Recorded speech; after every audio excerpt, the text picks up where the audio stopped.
Present. Borough President Queens, Borough President Staten Island. Present. Borough President Bronx, International Teamsters. Here. Transport Workers Union. Here. District Council 37. Here. Thank you. Mr. Evans, would you like to proceed with the performance review? Mr. Chairman, I'd be pleased to. If you'll turn to the booklet with the spiral finding, total fund overview for the quarter ended December 31st, 2014, and turn to page 10, please.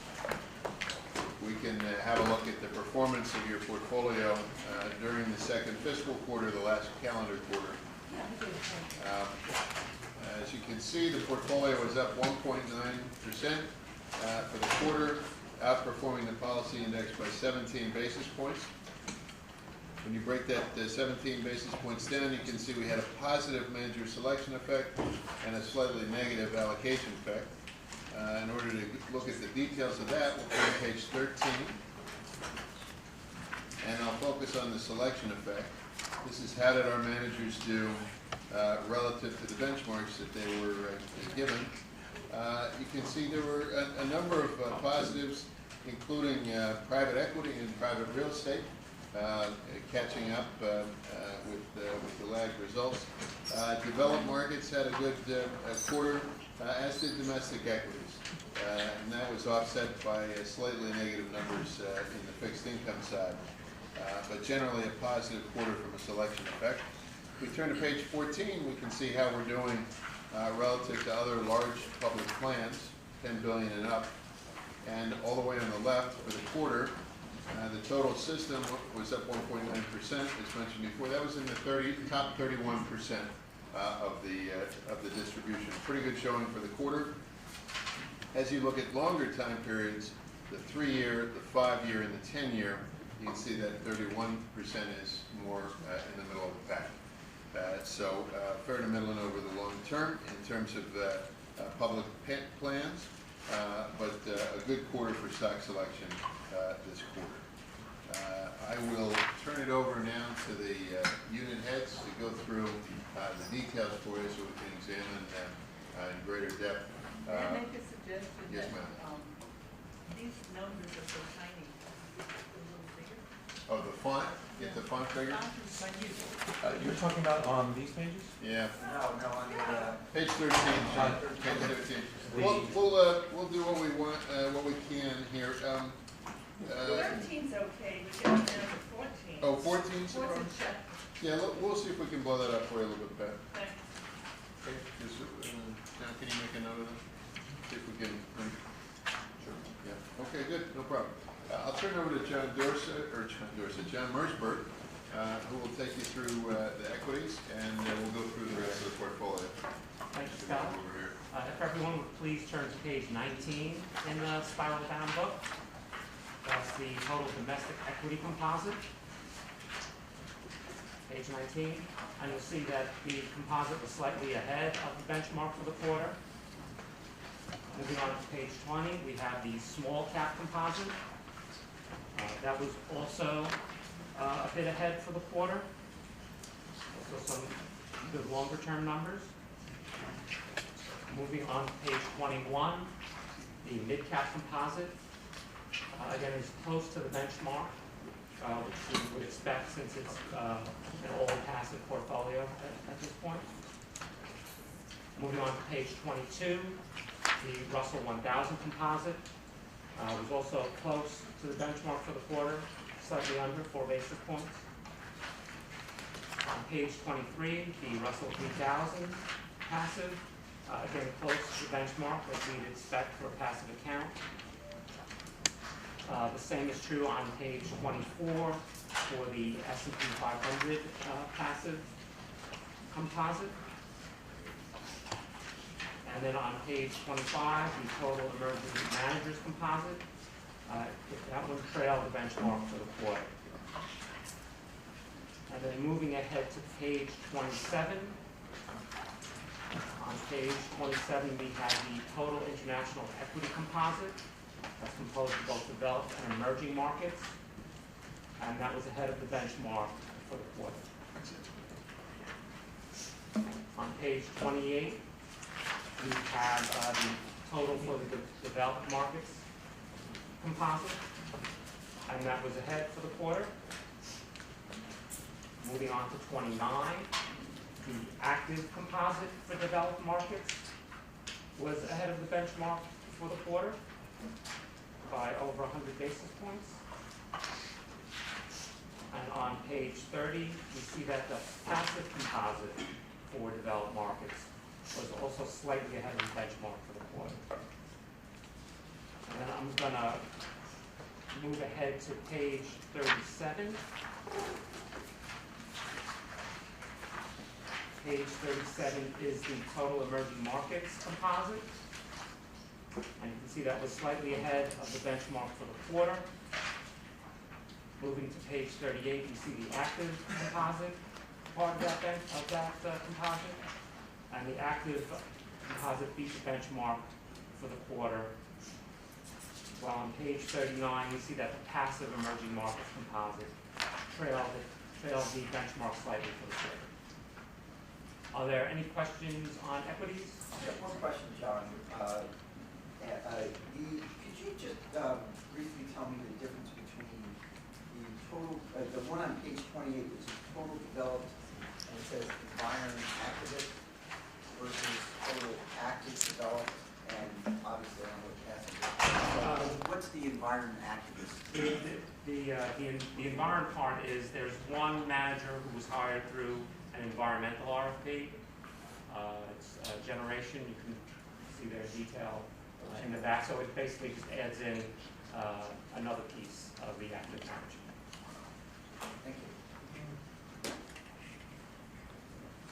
If there are no questions, I'll pass it to Neil and hedge fund.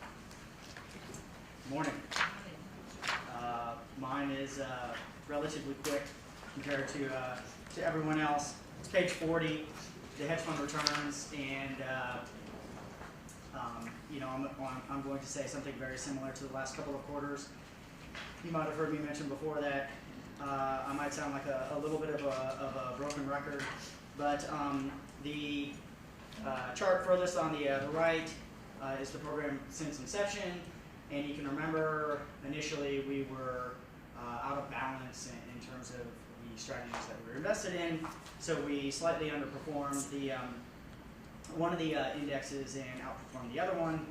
But since we've been more in balance now, which is the other three bar charts, the last 3 months, the fiscal year to date, and also the trailing 12 months, we're beating both benchmarks in each one of those time series. So beating them for the last 3 months, the last fiscal year to date, and the last 12 months. And one other thing that I wanted to mention about hedge funds for last year, since I think it's pretty interesting and it doesn't happen all that often, is that just to give you some sense of how tricky hedge funds can be, the worst performing fund in 2013 was the best performing fund for us in 2014. The worst performing strategy for us in 2013 was the best performing strategy for us in 2014. And the best performing strategy for us in 2013 was the worst performing strategy for us in 2014. So I just mentioned that because I thought it was interesting. It doesn't happen too often, and I just wanted to give you some sense as to what's involved with hedge funds. Well, I guess that speaks to diversification. Yes. Yes. Any questions? Okay. Thanks, Neil. Thanks. Turn it over to Martin Gantz now. Let's talk about fixed income. So Pat, I'm going to get to diversification point when we get to high yield specifically, where we built the program for just that reason, where we have defensive managers, aggressive managers, and core managers for different market environments. And you'll see results. So if you turn to page 42 shows the overall fixed income allocation, which is about 32.5% of the overall fund, a little bit underweight.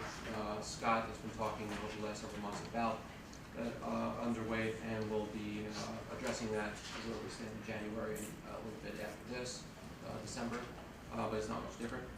The largest piece of fixed income by far is shown in dark blue on the right, which is the core fixed income program, the core fixed income, meaning the investment grade program. Breaking that program down is on the next page, page 43, into its three main components. because we hire second managers. The government labeled to a treasury agency, mortgage and investment grade credit. You'll see in the under overweight column, we've been this way for quite a while, we've been underweight the treasuries and overweight spread sectors, which is mortgage and credit, for a couple of reasons, but one of the big reasons has to do with a bad combination of having the lowest yield and highest duration, which is a bad combination if rates move up, or even if rates stay the same. So in this quarter, however, if you look at the index or actual return, because interest rates, as you know, went down in this quarter when oil prices went down and the dollar went up, interest rates went down using the 10 years as a proxy, long rates went down to below 2%. The best returns were found in the government sector. And that's why if you look in the difference column, the numbers are all negative, although very modest negatives outside of the government sector. In the quarter of the 14 managers, exactly half have outperformed and half underperformed, mostly because of the volatility in interest rates themselves. But if you look at the one-year number, of the 13 managers, there was one less manager. Only 2 underperformed, and those were only by really a few basis points, and both were in the government sector. And in the 3-year record, only one manager underperformed, and that's only by 4 basis points. So the program's done well, as you'll see on the next page, page 44. So the quarter, while positive on an absolute basis of 185, was behind by 38 basis points for quarter versus the benchmark. Similarly behind by 37 basis points for the 6-month period. And the reason for that is what I mentioned, is because of the interest rate regime. Now, while our guidelines do limit how much interest rate risk a manager can take versus benchmark, there's a limit to how you can to restrict that, because managers can take yield curve bets of endless different varieties.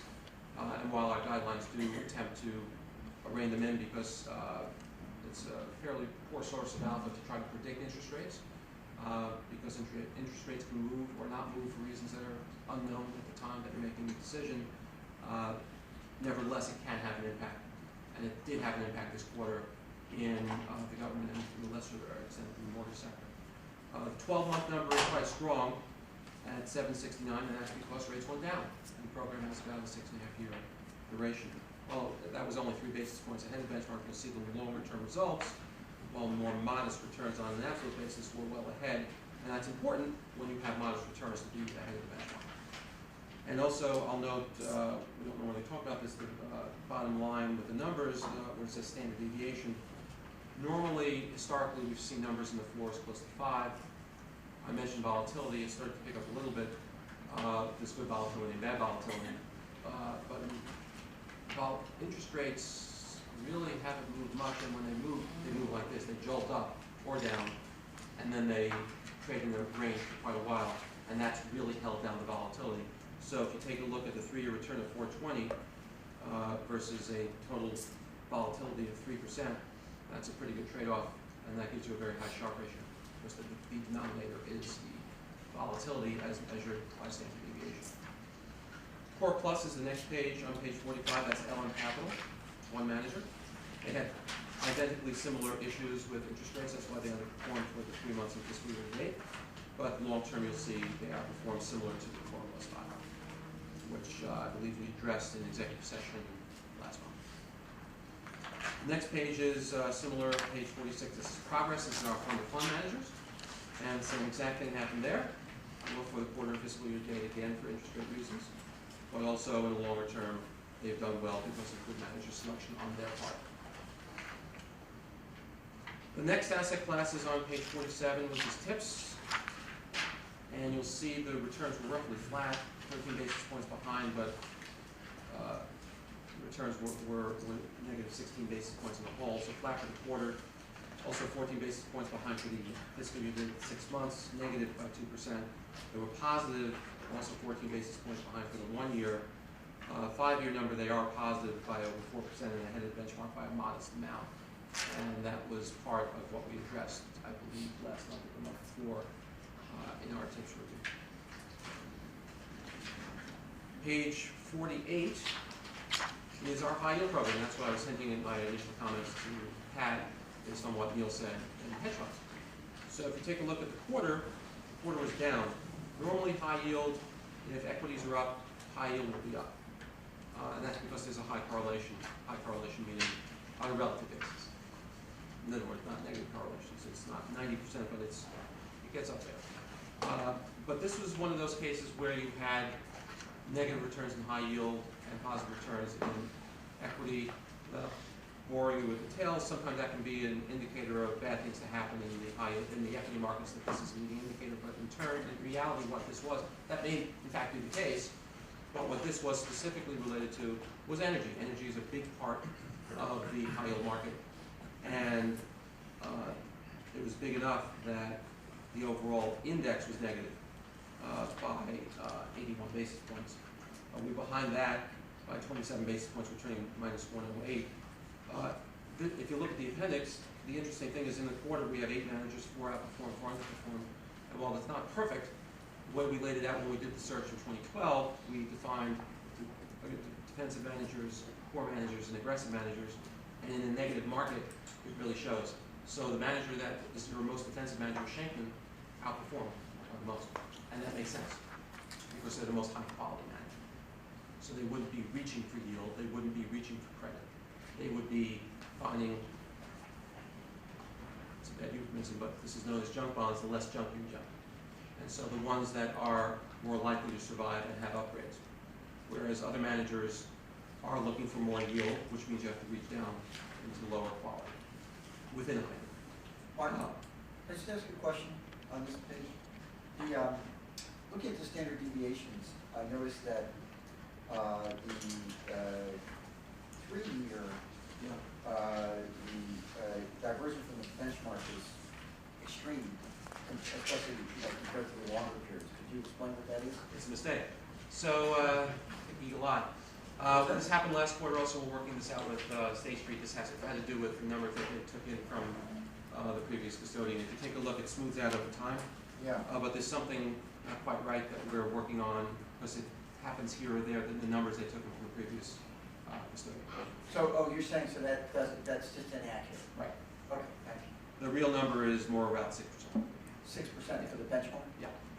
Okay, thank you. Which incidentally, like I mentioned to continue the conversation, look at 5-year standard deviation, call it roughly 6%, but 5-year returns being 9%. That gives you a really nice Sharpe ratio. Again, being the denominator in the Sharpe ratio being standard deviation as the volatility. So I mentioned about the fiscal year to date being driven by energy and that defensive managers doing the best as we would expect. Of course, we have not had a bear market in high yield in a long time, so it's hard to remember. This has only been individual months. This has been a first quarter in a long time. So the thesis does stand and does make sense with what we recommended back in 2012 when we came up with this lineup we found. If you look at the longer term numbers, they're all good. And if you look at the 10-year number, the return is 7.5%. Over 100 basis points ahead of the benchmark, and even over 7% for 15 years, well ahead of the benchmark. Bank loans is on the next page, and bank loans, because they're just like high yield, but they're higher in the capital structure, so you expect credit risk, because they're mostly below investment grade, not all, but mostly below investment grade, but they're higher in the capital structure, so if something goes wrong, you have a higher recovery rate historically, and so the volatility is lower. We don't show volatility yet because we're not 3 years. But you saw the negative returns for high yield. Whatever high yield is, bank loans should be less volatile than that. So if it's a negative return, it should be less negative. If it's a positive return, it should be less positive.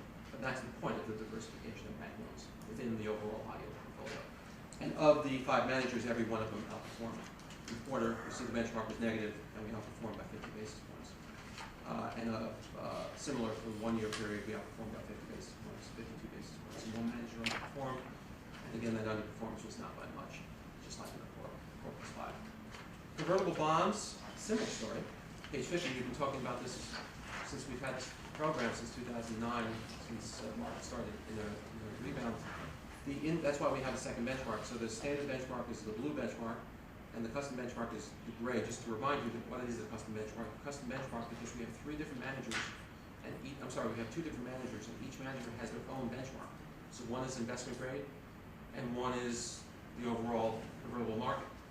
So, and then the benchmark is the overall convertible market, including other things that neither one manages to. So, over a market cycle, the manager should beat the blue bar. But we haven't had a market cycle since we hired in 5 years because it's only been a bull market. But in the recent time period, but as you see, the dark blue compared to the gray, the managers have beaten their benchmark. So that's dark blue versus gray is the managers versus their weighted average benchmark. The light blue is the overall convertible bond market index. And to give you an example of why it's an imperfect index and really can only be evaluated over a market cycle is convertible bonds are very sensitive to equities. After all, they're convertible into equities. So once they reach the strike price to convert, they trade dollar for dollar with the equities. The way the indexes are constructed, the indexes that we use and virtually all indexes that we're aware of, the convertible bonds that trade dollar for dollar that have what are known as high deltas, deltas of 1, meaning if the equity market, underlying equity moves by $1, and you have a delta of 1, the underlying bond's moving by $1. So it's trading as an equity. Well, what happens is if something goes up, which is good, in the index, and it was half of 1%, becomes 1%, becomes 2%, it can become 10% if it keeps going up. Prudent diversification would indicate that the manager is not going to own 10% of anything, generally. And so, in fact, as it goes up, they're going to be selling, much like we do with rebalancing. But the indexes don't do that. So it's only over a cycle that we'll see it. So when the market finally goes down, and those high flyers start going down, that the manager returns start making more sense compared to the overall index. But you need a full cycle to see that. And over 5 years, we haven't seen it except for a few months, because the equity market's gone up in general. And so you see there was a because you had energy names and you had modest returns, while the blue, light blue number for the quarter was positive of 1.29%. The managers were better, and they were obviously better than their benchmark in gray. So we're starting to see that thesis play out, and that will happen over time. I'm not hoping for a bear market, but when it does inevitably occur, we did see it in 2008 when this was first funded. They outperformed by a wide margin. I'm sorry, Ray had a question. It's kind of not really fair to ask the question because, so you're saying, in the 5-year term that we haven't seen a full cycle yet, but it's really not fair to ask the question what would a full cycle look like because you can't predict market fluctuations. So we have had a full cycle, but we don't show it on this chart. We funded managers, just by coincidence, in June of 2008. Huh. So A lot of the market is the start of the cycle. I don't know if that grunt made it to the camera. So the calendar year of 2008 was dreadful, and as was the first quarter of 2009. But that doesn't make it to this 5-year number. And the managers tremendously outperformed. If you want, next meeting I can give you what those numbers are since inception. In fact, they're in the book. So if you turn, we'll go through it when we do the monthly book. But you'll see the numbers. They're doing just fine since inception. There's also a manager here that makes it hard to compare that was fired a couple of years ago that was underperforming, which makes, so their underperformance is permanently in versus the benchmark, so they can't undo that. This is in there, so it's the 2 remaining managers, but if you see that since inception, you'll see those numbers are much better. So I can have those numbers for you next month for what the program is for inception, but the numbers are actually in the book. Inception year is In the color book, since inception. inception year is June 1st, 2008 for the program, for each of the managers. And since 2008, the first 9 months, the first 10 months that they had the portfolio, it was dreadful returns, and they tremendously outperformed, but it's not in the 5-year number. So because of that, it doesn't show up here. If you took that into account, that difference between the 5-year dark blue and light blue would disappear, because that is a full cycle. But we don't show a 6-year number. But that would be since inception. Opportunistic is on page 51, and this is where we have 10% benchmark. You see the long-term results are good. In the last year, opportunistic managers have been hurt by their liquid investments in energy mostly, just like high-yield managers. And that will play out as it plays out. The good news is these managers are, unlike high-yield managers, if something defaults, they typically sell. These managers are actively involved in restructurings, so in a year or so should come out if they do it right, looking very well, which is how the program is continuing to look. But that's the main reason why you see the other columns. It's the energy names versus the benchmark. But if you take a look versus the gray, remember we have a secondary benchmark about global high yield benchmark, we're actually outperforming. So versus the flat 10%, they're underperforming because of energy. But we obviously look at this long term because it's mostly global. Are there any questions before I turn it over to Brian? Thank you. All right, so on page 52, which will be the last page in this book, we have the economically targeted investments. You can see that over the last quarter, the ETI portfolio underperformed by 4 basis points. We did outperform our benchmark by 231 basis points over the last 12 months. Most of the portfolio did outperform its benchmark, but we were sort of hit by some interest rate risk in our long-term loan program. And if we switch to this book, I'll go over the collateral benefits and explain what happened for the return on the investment. So we're going to page 7 and 8.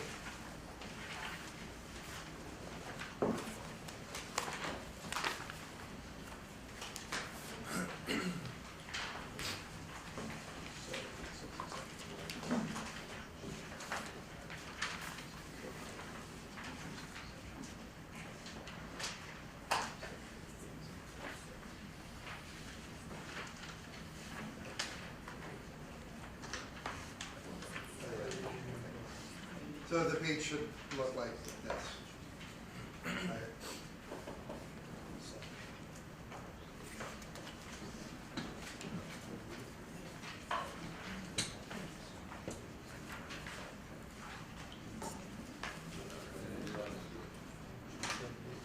Find it? Okay. So we're going to start on 7 and 8 in the PPAR program, which is our long-term loan program. It underperformed its benchmark by 68 basis points in the fourth quarter, but it has outperformed by 405 basis points over the last trailing 12 months. The reason we underperformed primarily in this quarter was that we had a very large loan with a very good interest rate decide to refinance, which is their right to do. They refinanced, we got money, all our prepayment fees.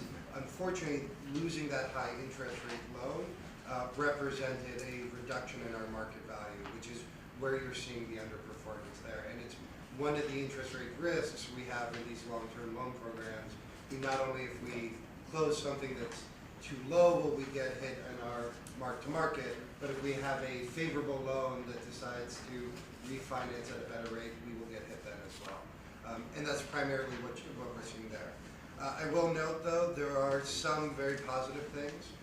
Aside from closing to preserve 1,064 units in the fourth quarter of new loans, the PPAR program has made its first investment into Staten Island. So where is the benchmark on this slide? Sorry, we actually have all the benchmarks on page, if you wanted to go through the return, 74 and 75 of the spiral notebook.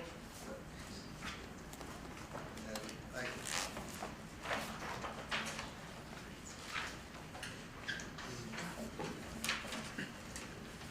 so, and you can see the words starting with ETI. And then at the top, with the Fannie, Ginnie, and the short-term investments, then we start on all our different lenders under the PPAR program. So we have Bank of America as the first two. Then as you switch over to the next page, on 75, you can see all the other loan, investments we've made. And each one, both its percentage of the total as well as how it's doing over the few months.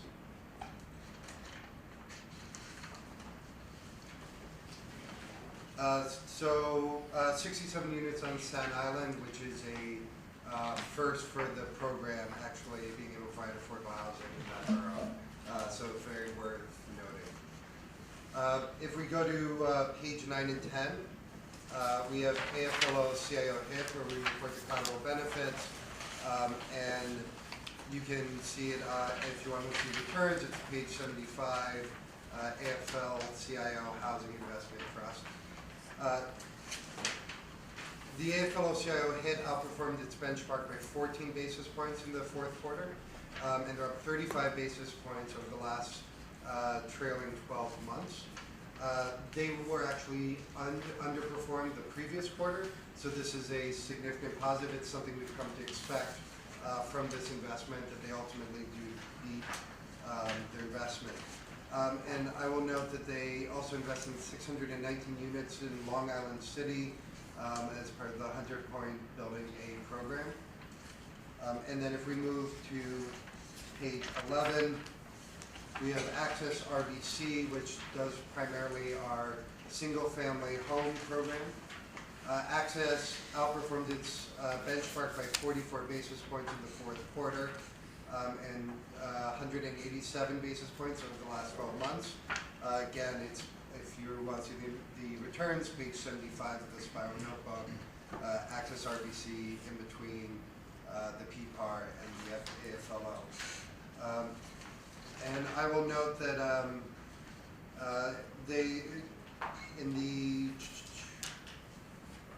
since inception, they've created or preserved 21, there we go, sorry, wrong page. They did $5 million in HTC bonds in rental housing, and in addition invested 79 multifamily units in the Bronx as well. If there are any questions. All right, any questions for Brian? Thanks, Brian. Turn it over to Alex. Turn to the private markets now. Alex Denier for private equity. Thanks, Brian. We will be working off the large book, and we will begin with page 27. As a reminder, we are doing the quarterly for private equity, which will be as of September 2014, September 30th, 2014, since private equity reports on a lag.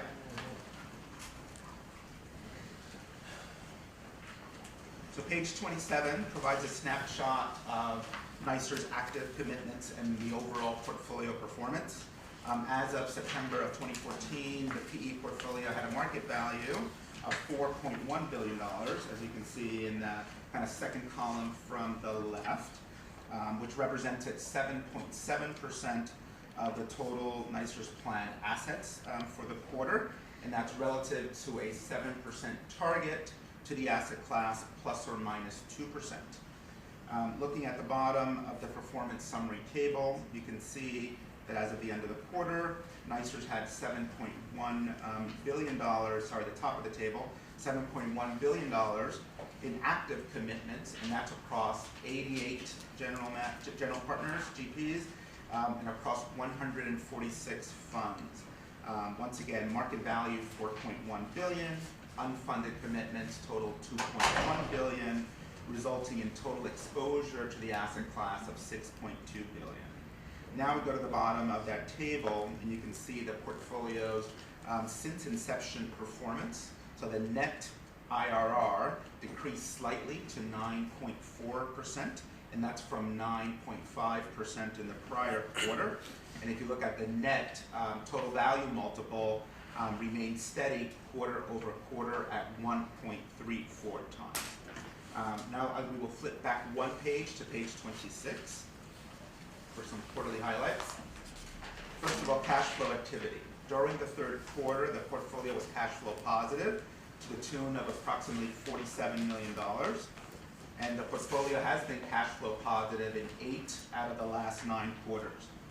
Middle of the page, you'll see the recent portfolio activity. You'll notice that both quarter over quarter and year over year, the portfolio value has increased. The valuation of the book has increased $55 million, or 1.4% over the prior quarter, and that value has increased $456 million, or 12.6% year over year.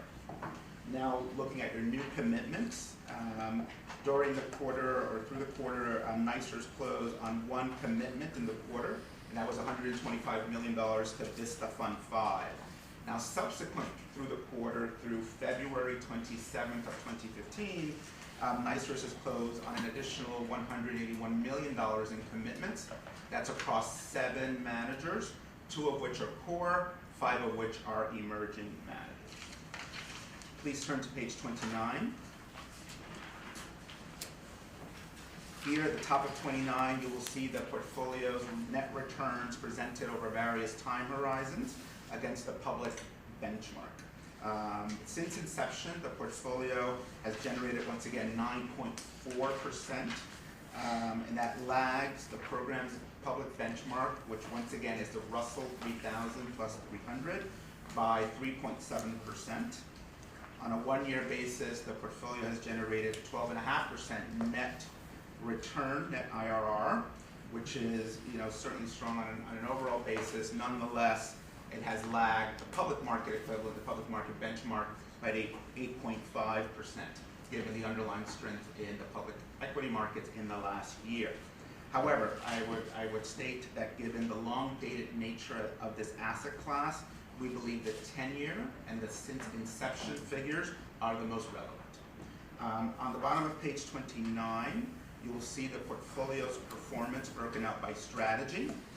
And if you look at the far right-hand column, the net IRR, you will see that large buyout, secondaries, special situations all continue to outperform for NYCERS, returning about 17% net return. Please turn to page 31.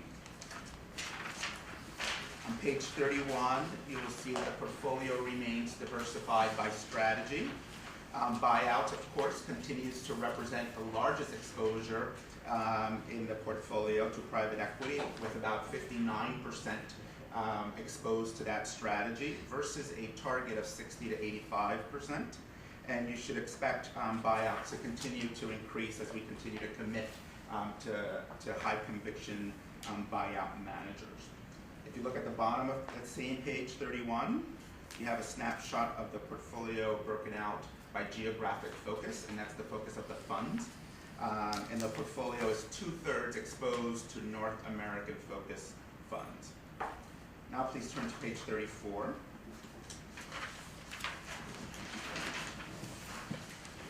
And here on the table you can see at the top that quarterly cash flow activity through the end of September 30th of 2014. As I previously mentioned in the quarterly highlights, you will notice that the portfolio continues to be cash flow positive and has been in 8 out of the last 9 quarters, demonstrating the portfolio's self-funding ability as it continues to mature. Now I will take you lastly to page 36. And on page 36, we take a quick look at the geographic exposure, and this is now at a portfolio company level. So we pierce through the funds and look at where the actual investments are being made from a geographic perspective, and you will see at the very bottom of the page, as we look at the portfolio based on market value for the quarter, that North America represented the largest exposure at about 82% of the portfolio, Europe 14%, and rest of the world is the balance at 3.7%. If we can take a closer look at that table, we've added something new for your consideration. We've asked our consultants to break out the exposure of the NYCERS private equity portfolio to not only New York State, but eventually New York City. So if you look at what we have to date, 11% of the NYCERS portfolio is invested in New York State domiciled companies. We are in the process of breaking that out further for New York City, and we hope that that will be ready for you by the next time I present the quarterly report for the end of 2014. With that, I'll take any questions. Questions for Alex? Okay, thanks very much. We'll Thank turn you. to Aldrin? Yes. Sure. Can you just help me understand, so you said in terms of the time horizon, the 10 years since inception, Are the most, yes. are the most, and then that's underperforming 3.7% against the benchmark? Yes. And then when you pierce through in terms of the sub-strategies, the strategies of the geographies, can you tell me then what's driving that underperformance? So if you look at the underperformance, and it goes back to what we discussed last month, you have, particularly in the 05, 06, and 07 vintages, Aldrin, we invested in funds that are acting as a drag on overall performance. They're the underperforming funds. For various reasons, I would say A, we didn't pick the best managers.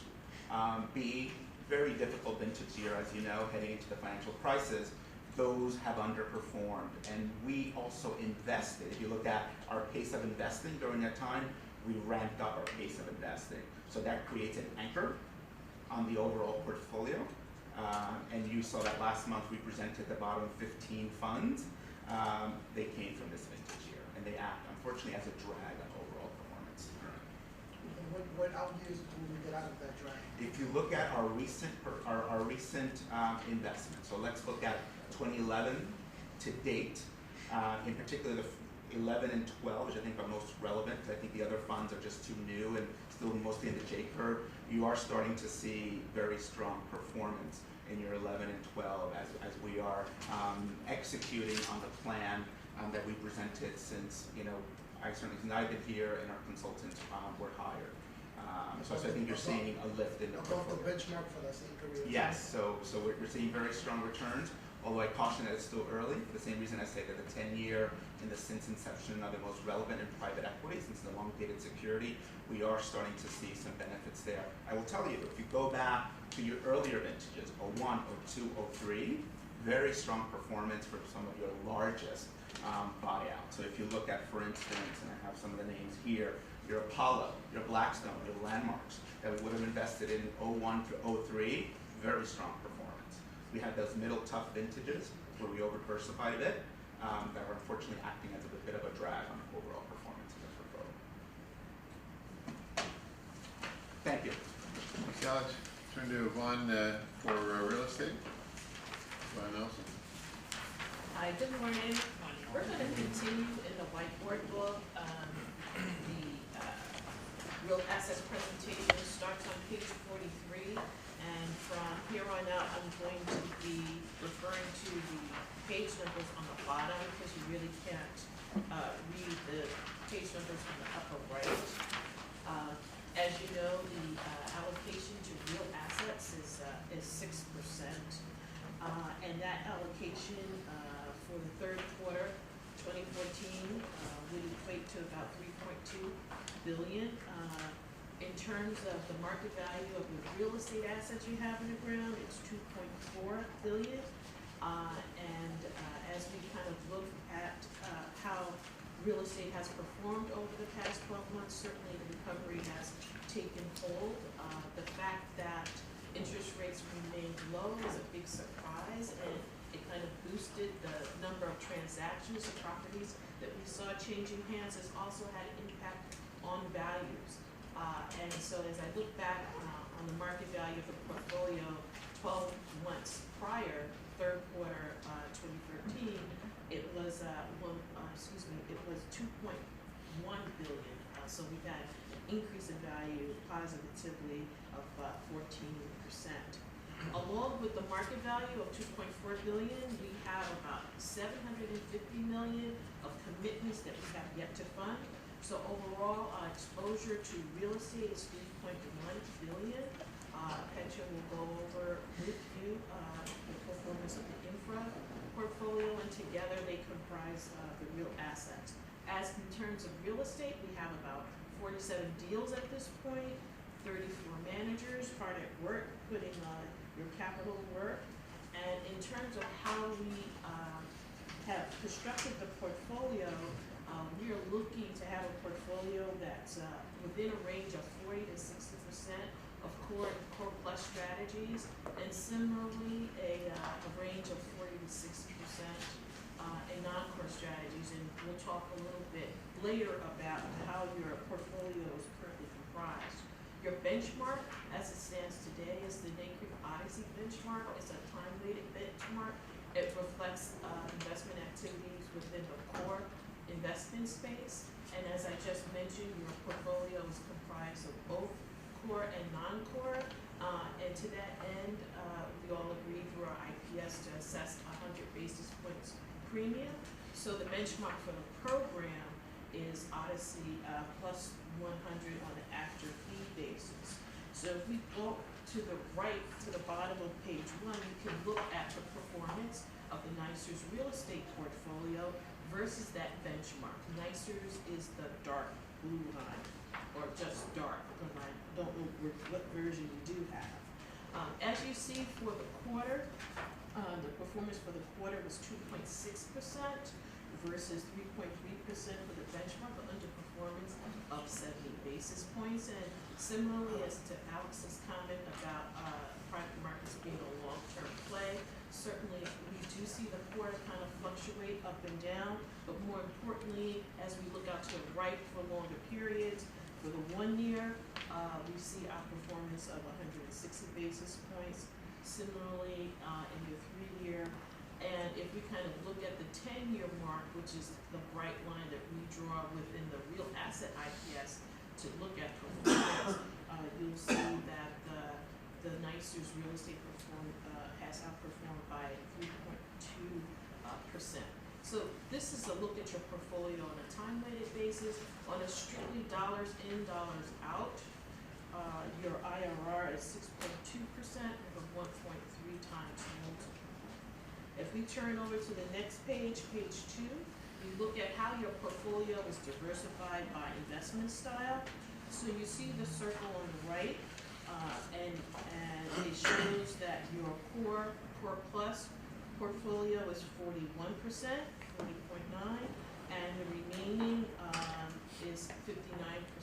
That 59% also is comprised of non-core strategies and also include the emerging managers in that non-core section as well. And this is based on your exposure to real estate, which is your market value plus the unfunded, which we discussed earlier. An anomaly, a positive one for the quarter, was in terms of your inflows and outflows. You contributed $70 million to your managers, but they returned $100 million to you for we were net positive $30 million. And I think that's also indicative of what we were talking about in terms of the market strengthening. I think some of your managers have found that they have accelerated some of their business plans and have been able to sell properties earlier than they thought, and they're sending that money back to you. As we look down on the figures on the bottom, we are 4.5% funded at this point, and we are 6% committed. The allocation to real assets, I'll remind you, has a rebalancing range of about plus or minus 2%, and we are still within that range. The next page drills down more granularly into the 2.6% performance for the quarter. How did your core plus managers contribute to this return? Well, you had about 13 investments in the core plus space, and REEF2 certainly contributed to the quarter return, and for the core portfolio, it was a net return of 3%. And as we kind of look as to how the non-core managers performed, we had about 31 investments in that space, and those funds returned a performance of 2.4%, which was led by BREP 7. As you look out into the 1 year performance, you recall on the first page for the portfolio was 14.1. If you look at that 14.1 total, how did the core fund managers perform? Well, they had a 12% for the year. And how did the opportunistic managers perform? Well, they delivered 16.4%. And altogether, that comprised the 14.1% that you see on the first page for the 1 year. So again, a demonstration of the strengthening of the real estate market. On the next page, page 4, is just another way of looking at the quarterly report. Again, very granular, but yet very, it does illustrate which managers are performing better than average and which ones are performing below average. So if you look at the chart on the right-hand side, you'll see that the bars going out to the right indicate those managers that are positively contributing to your return. And as you look out to the left bars show you the managers that are performing below average.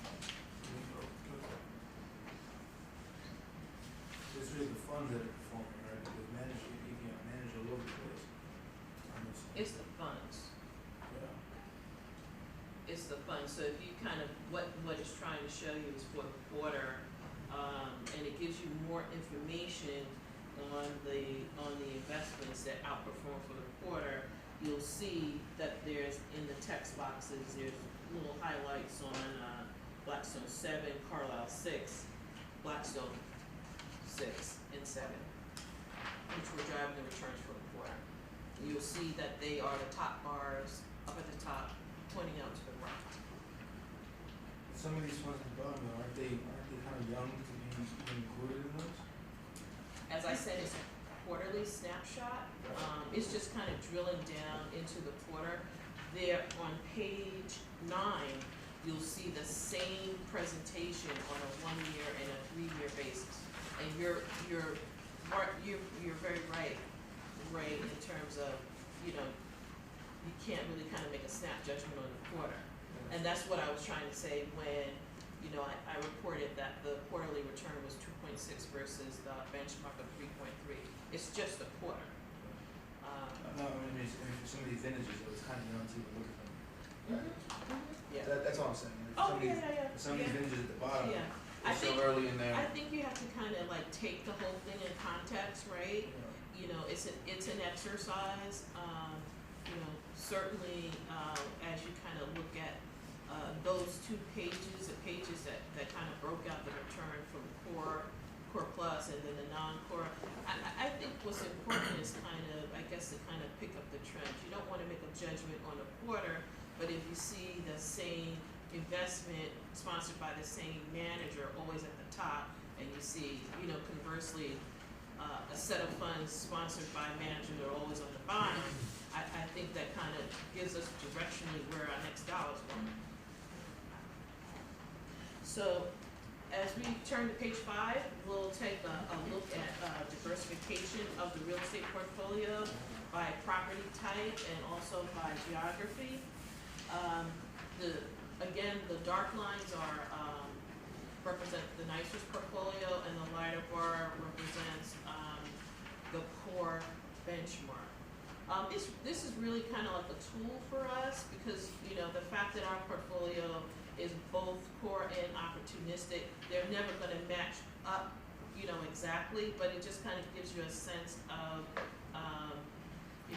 where the portfolio is, versus what a core portfolio might be. Also, I'd like to say that the benchmark is a domestic benchmark, so it does not include ex-US locations. So as we look down at the bottom at the geographic diversification, you'll see that NYCERS currently has close to 13% of its portfolio in ex-US locations, and that's consistent with our IPS.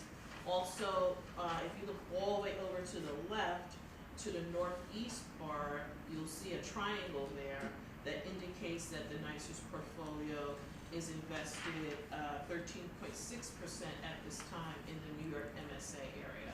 And we'll continue to give you that data point as well going forward.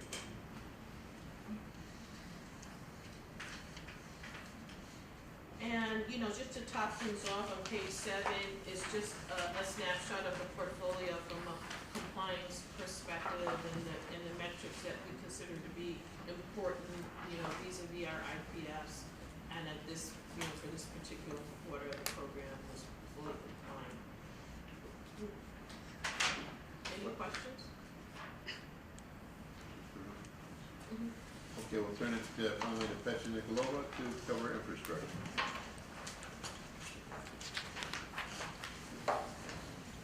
Good morning. My comments will be very brief, just because infrastructure is the newest asset class in the portfolio, and therefore there is not much history yet.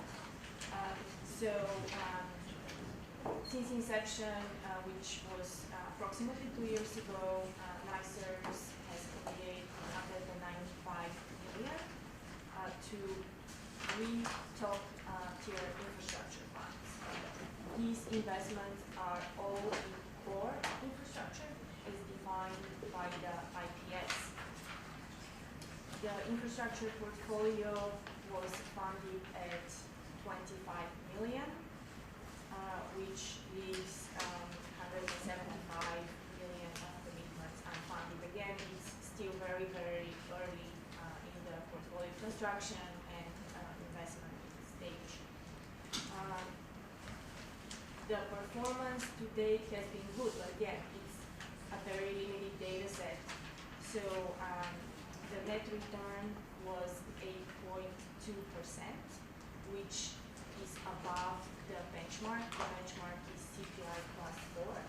And for the quarter that we are reviewing today, this was 5.9.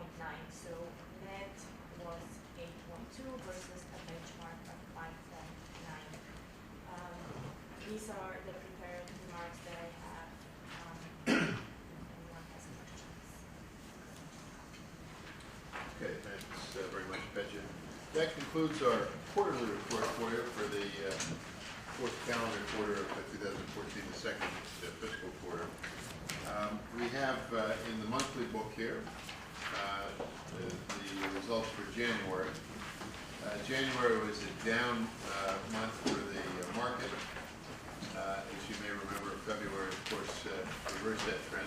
Martin will tell you some of the details in a minute. But if you turn to page 39, at the bottom you can quickly see that we were down 36 basis points for the quarter versus the policy benchmark, which was up 9 basis points. So it was a down quarter for us. If you turn to page 32, you can see the policy mix for the portfolio. You remember we've been endeavoring to be neutral on the left side of the page against the equity market, and on the fixed income we're underweight the large cap or the long-dated loans, the core plus loans in dark blue. We're overweight the shorter-term loans, mostly Treasury securities of less than 4 years, in gray. The mayor's office had asked us to make sure that we talked about the durations of the combined blue and gray portfolios, because what we're endeavoring to do is to be neutral versus the Barclays aggregate, the broadest benchmark in the bond market, from a duration standpoint. In fact, at the end of January, I'm sorry, this is at the end of the year, so this isn't at the end of January, but it's illustrative. But the duration of the NYCERS portfolio, 5.75 years versus the Barclays Ag of 5.55 years. So you're 0.2 years long. Basically in balance, the yield's a little better, 261 versus 224. So when you combine these two, we have a bond portfolio that looks like the broader market, which is what we're trying to do. Everything else is more or less neutral, and that's the way we intend to keep it for the foreseeable future. If there are no questions on that, I'll turn the floor over to Martin, and he reminds me that I forgot to give Bud the floor to talk about his quarterly results, and we'll do that since we're done with the monthly here. Thank you. So I'm going to cover a couple of items, the ones that are topical. Turn to page 13. I'm in the book with the color photos. We have plenty of extras for you. CPI, the last print for January, was actually negative, driven a lot by energy prices, which of course you all know are a big input, and went down by about 50% during the quarter. So that's hopefully a temporary phenomenon. The Fed doesn't want deflation, but then again, oil prices going down is good for everyone other than oil companies. So as individuals, we all know that. Take a look at page 15 and 16. They're tied together. This is the strength of the dollar. You've been reading about this a lot. This is also tied to oil, but also tied to other events. On page 15, the dollar has, well, this is a 5-year chart. If you go back a decade, it's a high.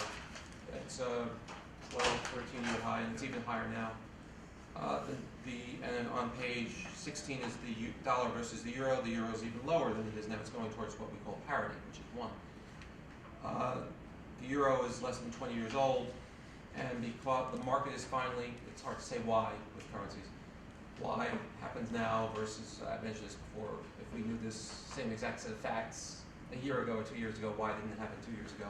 Some of it's fast money and some of it's people finally reacting to reality, which is the Fed's QE2, which was well telegraphed that it was going to end. People didn't believe it. Well, it ended. They still have a $4 trillion balance sheet. And the news story, of course, with the Fed is when are they going to raise short-term rates? There's some economists, major economists who are saying June. There are some major economists saying September. There's some major economists saying 2016. 2016, of course, is an election year which the Fed typically tries to avoid making major market moves, but that doesn't mean they won't.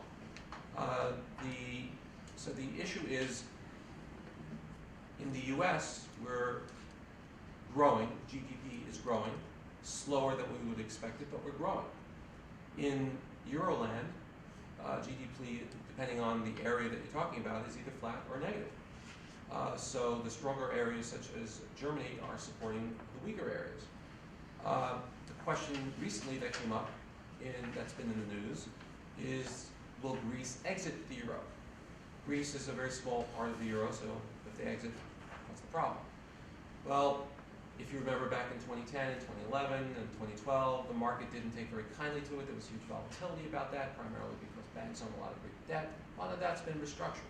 So if Greece exits the euro, it will not have a big impact. It wasn't going to have a big impact before.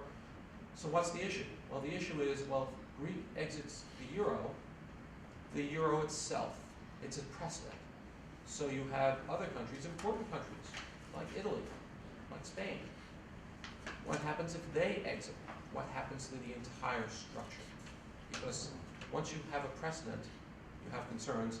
And so all this is built in the comparison of GDP of the U.S. versus Europe, where the U.S. is much stronger. So based on that, the dollar should be stronger because capital flow should be coming here.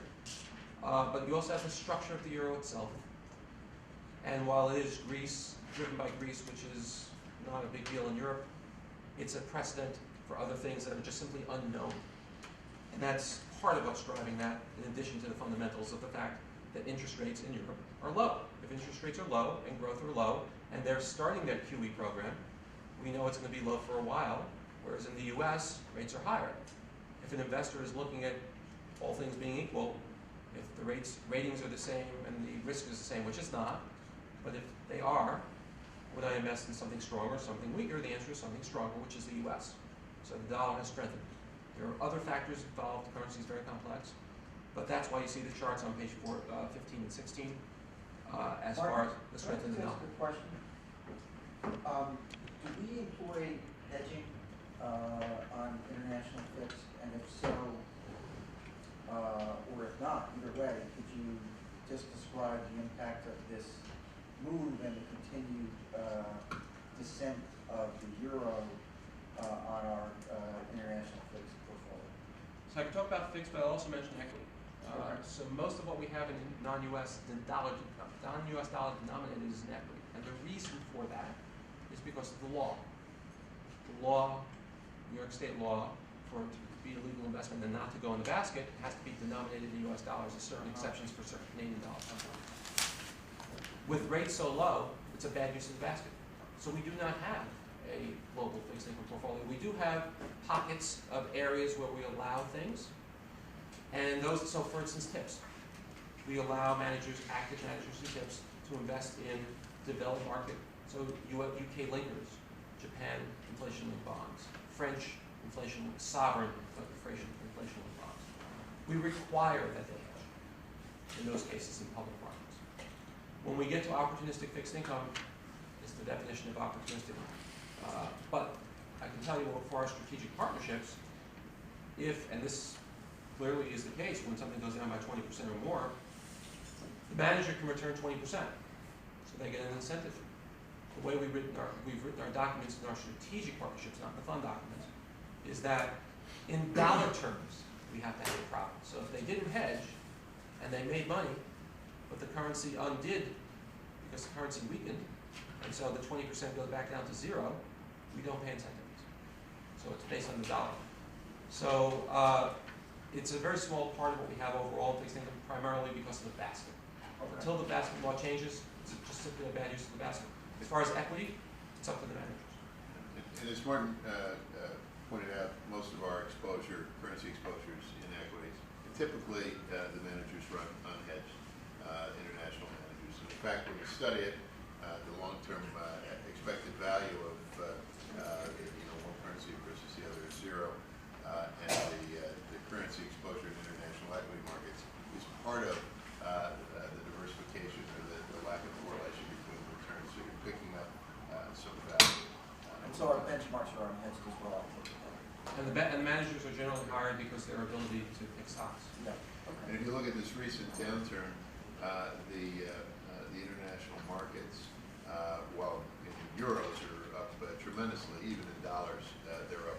There is a page in this that will show you just that. And part of that is because of the just like when QE3 came in, QE2 before that, there was a huge rally in the stock market. Same thing's happening in Europe. And part of our rebalancing program, there's no grand strategy on our part, but rebalancing means that you're selling markets that are strong and buying markets that are weak. We've been buying, over the course of the summer and so forth, buying European EFA securities, and that has paid off as those securities have performed strongly through the end of the fall and the beginning of the winter. I'll point out the chart. It was a huge differential, over 30% between the U.S. and non-U.S. at a certain point about a year ago, and that's when we started buying non-U.S. because it was low, and the rebalancing pays off in that sense. That's Scott mentioned. A couple of other pages I want to point out. So this is talking about January. So how did we do in January? So I believe Scott mentioned this page, but I'll show you again. Turn to page 31. The bar chart on the left was a total of negative 36 basis points, bringing the return to less than 1%, about 3/4 of 1%, or 2/3 of 1%. If you now go back to the specifics on page, it's hard to read on the top right, go back 4 pages, page 27, these pages over here, where we have the individual asset classes, you'll see January was not a particularly good month for equities, much like December. So in the middle of the first section, Russell 3000 was down 2.78%. Next set of numbers, EFA was actually up. That's what Scott was saying. Even with the currency going down tremendously, EFA was up, and that's because of the QE announcement there. The custom benchmark for emerging markets was up, even though one would think, historically certainly, one would also think the emerging markets that are issue a lot of their debt in U.S. dollars and dependent on hard currencies such as dollars would be hurt if we raise our rates. They've actually done very well, at least in January, unlike the U.S. markets. For hedge funds, they were up slightly. The last section on the page shows the 4+5 because interest rates went down during the month below 2% on the 10-year. It was up nearly 2.5%. On the next page, high yield was up. Bank loans were up, but as I pointed out, usually bank loans are less than high yield. This is what happened. And convertibles were down because they were very tied to equities, but less than equities. In general, back of the envelope thing that you should think of is that convertibles over a time period, a cycle, or even less than a cycle over a certain time period, reasonable time period, will have about 70% of the upside of equities and about 40% of the volatility. On the next page, we have February. So you saw that we lost money. Well, that was the bad news. Here's the good news. Don't have the numbers for February. I do have an estimate for you. February was a fantastic month. You've been reading that new all-time highs have been reached in the S&P 500. Recently, last week, they've come off those all-time highs. But not only did we make up the January numbers, we made up the December numbers. And I'll give you numbers, our estimates. So in the first set of columns on page 29, Russell 3000 was up nearly 6%. If you take a look at EFA and emerging markets, just like Scott said, they were up tremendously. EFA was up just under 6%, and your custom index was up 2% for emerging markets. 4+5 was actually down because interest rates, long rates, started going up slightly, but enough that it was down 1%. High yield was up nearly 2.5%. Again, tied to the high yield. Energy actually rallied in February, and it has equity sensitivity. Bank loans were up less than that, as I explained before.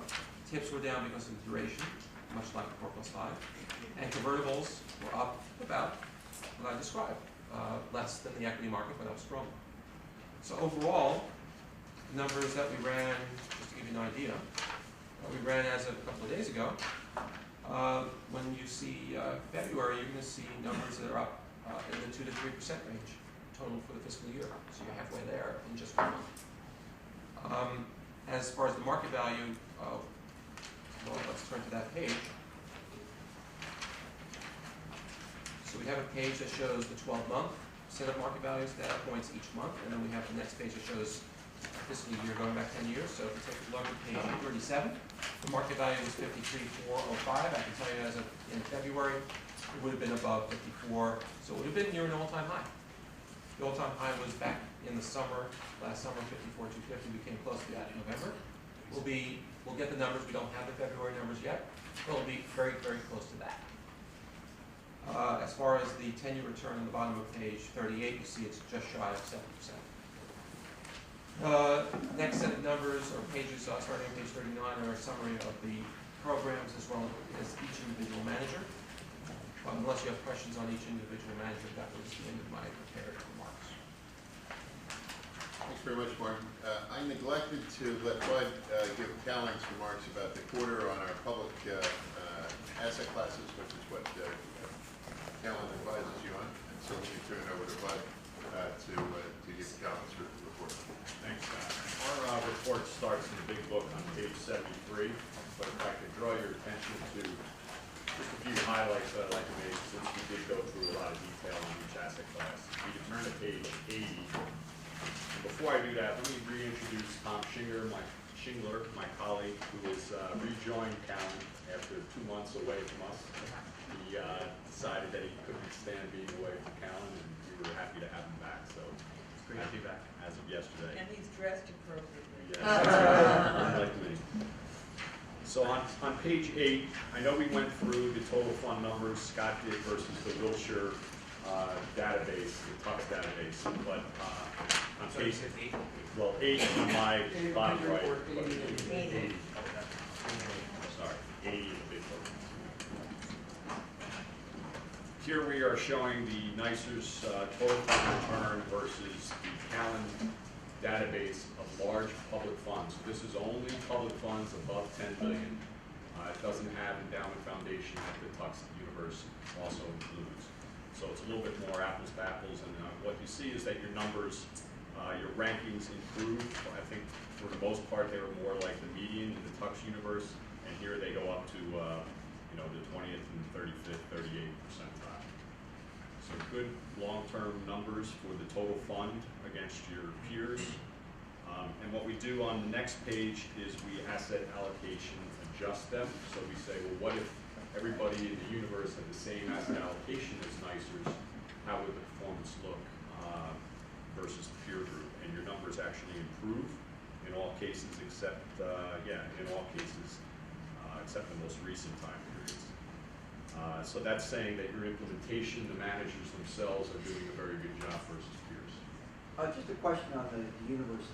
For the very large public funds, is that very large public funds who are Callan clients, or is it broader than that? It's mainly Callan clients, but it's supplemented by Bank of New York, or BNY Mellon's database as well. Which is their clients, or it's broader? I'm just It's their custodial clients. Their custodial clients, got it. Okay, thank you.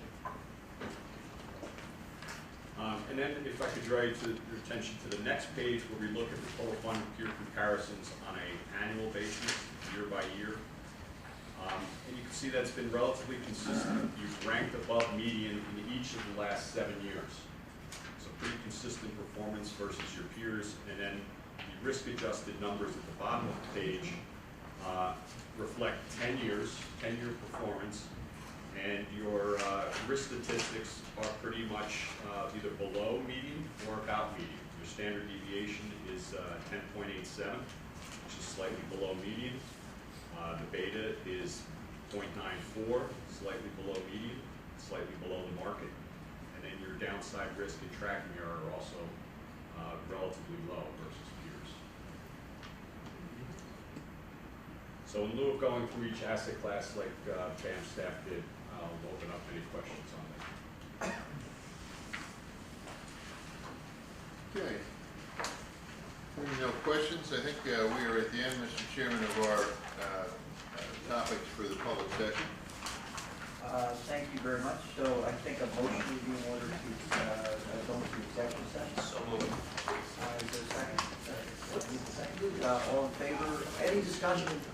All in favor, please say aye. Opposed? Abstentions?